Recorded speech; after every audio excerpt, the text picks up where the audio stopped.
La oscuridad de los colores. Alejandro vivió 48 años más y no pasó un solo día sin preguntarse por Máximo, Amira, Demian y Dimitri. A los 29 se casó con Emilia, la hija de su jefe en el diario.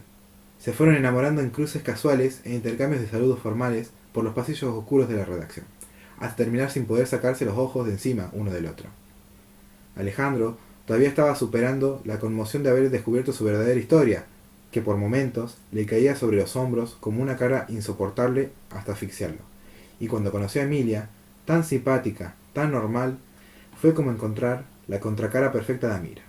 Encontró en su rostro algo que entendía, unos brazos en los que refugiarse, alguien en quien confiar. 3 años después de casados, fueron padres de una niña, María Eugenia. 5 años después, repitieron la experiencia y nació esta vez un varón, al que llamaron Juan Carlos.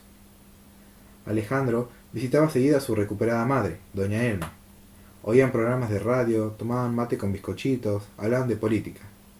No mencionaban al hombre que los había separado, no había tiempo para la pena. Juntos intentaron borrar el dolor.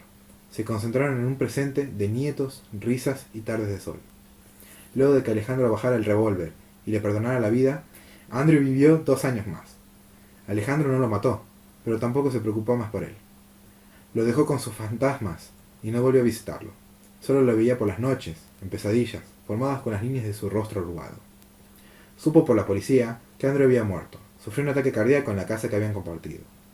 Alejandro tuvo que hacerse cargo de su entierro y fue el único que asistió. Bajó su cuerpo a la tierra. Andrew, el padre, Andrew, el monstruo, había dejado de existir. Llovía, pero Alejandro no se apuró. Dejó el cementerio con paso lento. Pasaron años antes de que se animara a contar su historia. La primera en conocerla fue Emilia. Una noche, con ingenuidad de enamorada y sin saber la puerta que estaba por abrir, le pidió a Alejandro que le contara su mayor secreto. La historia contenida comenzó a brotar con abundancia de detalles, sin que pudiera evitarlo. Emilia estuvo a punto de no creerle. Por suerte, Alejandro conservaba todavía los diarios de Andrew. Tener a alguien a quien contarle la verdad le hizo bien, pero no pasó un día en el que no se preguntara por sus hermanos. Se había acostumbrado a pensar en ellos de esa forma, como sus hermanos. Así los había llamado a Mira la última vez que se vieron, cuando decidió salir corriendo de esa casa espantosa del cuadro gigante de su padre, de esos jóvenes extraños que lo consideraban un igual. Sentía hacia ellos una mezcla de piedad y miedo. Eran víctimas y también asesinos. No había excusas para las muertes de Félix, Joseph, Mary y Brian. Por más que estos fueran cómplices de Andrew y culpables, sus muertes habían sido violentos asesinatos. Comenzó a ir con frecuencia al cine, esperando encontrar un día brillando en la enorme pantalla el rostro perfecto de Amira, ese mismo rostro que tanto le había encandilado. En la sala oscura, antes de que la película comenzara, lo consumían los nervios y la ansiedad. Luego aparecían los cómicos, los cowboys y sus caballos, los galanes de mirada penetrante. Otras jóvenes hermosas, con otros misterios por resolver. Nunca apareció Amira. Leía con cuidado las noticias que llevaba de Europa. Buscaba entre líneas referencias a Máximo o a los otros. Se mantuvo al tanto de lo que sucedía en el mundo del arte, esperando reconocer a Demian en la obra de algún artista de vanguardia. No encontró nada. Cuando estalló la Primera Guerra Mundial, y mientras llegaban noticias de batallas, pérdidas y muertes, Alejandro solo podía preguntarse qué estaría haciendo. ¿Seguiría Mira siendo actriz? ¿Máximo continuaría con su hipnosis? ¿Habría aprendido Dimitri a comportarse como un hombre? Y Demian, el lado más oscuro del experimento. Mejor creer lo que decía la carta. Pasaron 20 años. Sus hijos crecieron. La ciudad cambió. Alejandro era un hombre feliz, en la medida en que puede serlo cualquier hombre. Casi no pensaba en Andrew, pero releía un par de veces al año la carta que Máximo le había mandado. Necesitaba saber qué había pasado con ellos. Decidió viajar a Europa. Durante 6 meses recorrió grandes capitales y pequeños pueblos. Habló con científicos, artistas, periodistas. No encontró nada. Ninguna noticia sobre un joven científico con capacidades extraordinarias para la hipnosis, ni sobre una estrella de cine delicada, ni sobre un artista con obras de llamativa violencia, ni sobre un hombre que ocultara ademanes de perro. Volvió con las manos más que vacías, apretujadas de preguntas. ¿Estaban muertos? ¿Habían abandonado Europa? ¿Para ir a dónde? ¿Habían vuelto a Buenos Aires? ¿Estaban a metros de su casa espiándolo como en el pasado? ¿Por qué no había habido más cartas? ¿Por qué Máximo no había vuelto a escribirle? Al comenzar la Segunda Guerra Mundial, dudas más oscuras lo atormentaron. En esta nueva guerra de infinitos horrores, ¿de qué lado estarían sus hermanos? Le resultaba fácil imaginarse a Máximo convertido en un jerarca nazi. En la carta que le había mandado, ya 30 años antes, hablaba sobre el futuro y la nueva humanidad, con un tono de soberbia similar a la de Andrew. Esta posibilidad no lo dejaba dormir. Miraba con atención las fotos de esos hombres, en apariencia normales, tratando de imaginar cómo se verían sus hermanos con varias décadas más y uniformes. Pero la guerra terminó.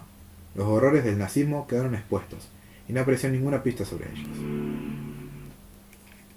Con los años, comenzó a surgir una nueva posibilidad en la mente de Alejandro. Quizás no se habían convertido tampoco en monstruos nazis. Quizás habían tomado el mismo camino que él. Habían llevado vidas normales. Habían sido felices. ¿Por qué no? Con el tiempo, fue asumiendo que sus hermanos habían desaparecido, que no iba a resolver el misterio de sus destinos. Dejó de sentir la responsabilidad de descubrir la verdad, y se sintió liberado. Podía dejar su mente divagar, imaginarlos como quisiera. A veces, pensaba en ellos con los colores que Andrew les había designado.